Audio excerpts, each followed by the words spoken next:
नमस्कार मित्रांनो, एके ऑल कंटेंटमध्ये तुम्हा सर्वांचे स्वागत. मित्रांनो, आजचा हा व्हिडिओ बनवताना माझंही काळीज हेलावून गेलं आहे. आपण AC रूममध्ये किंवा आपल्या पक्क्या घराच्या छताखाली बसून पावसाचा आनंद घेतो. पाऊस पडतोय, किती छान वातावरण आहे म्हणून स्टेटस ठेवतो. पण याच पावसाने एका गरीब धनगर कुटुंबाचा संपूर्ण संसार एका रात्रीत उद्ध्वस्त केलाय. हे ऐकून तुमच्याही डोळ्यात पाणी आल्याशिवाय राहणार नाही. मित्रांनो, धनगरी जीवन या चॅनलवरचा एक व्हिडिओ नुकताच माझ्या पाहण्यात आला आणि तो पाहून रात्री मला झोपच लागली नाही.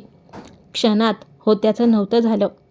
मित्रांनो, गेल्या 8 ते 10 दिवसापासून राज्यात अनेक ठिकाणी अतिवृष्टी होते. मुसळधार पाऊस पडतोय.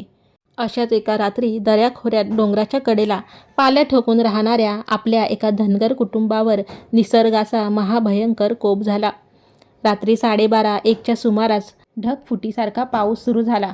वारा इतका प्रचंड होता की त्यांचं ते प्लास्टिकचं पालं उडून जाण्याची भीती होती. आणि एका बाजूला स्वतःचा जीव वाचवायचा की दुसऱ्या बाजूला पोटच्या पोरासारखं सांभाळलेल्या मुक्या जनावरांना कसं वाचवायचं, हा प्रश्न त्यांच्यासमोर होता.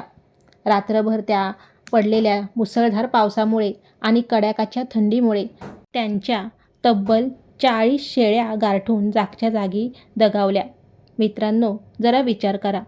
ज्या शेळ्यांना त्यांनी ऊन, वारा, पाऊस न म्हणता रक्ताचं पाणी करून वाढवलं, त्या एका रात्रीत डोळ्या देखत मरण पावल्या. आज त्या लहान लहान शेळीच्या पिल्लांच्या डोक्यावरचं आईचं छत्र हरपलंय.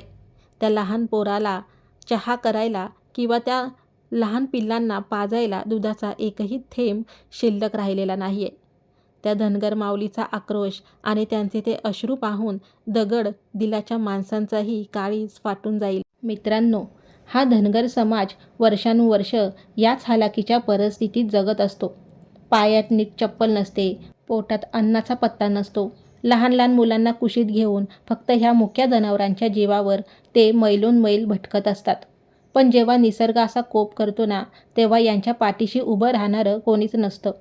माझी या व्हिडिओच्या माध्यमातून सरकार, मायबापांना आणि प्रशासनाला हात जोडून विनंती आहे की या कुटुंबाला तातडीने जास्तीत जास्त आर्थिक मदत मिळाली पाहिजे. आणि माझ्या प्रेक्षकांनाही विनंती आहे की या धनगर बांधवांसाठी प्रार्थना करा आणि हा व्हिडिओ इतका शेअर करा की प्रशासनापर्यंत त्यांचा आवाज पोहोचेल. निसर्गाच्या या चक्रातून सावरण्याची ताकद त्या माऊलीला आणि त्यांच्या कुटुंबाला मिळो, हीच ईश्वरचरणी प्रार्थना.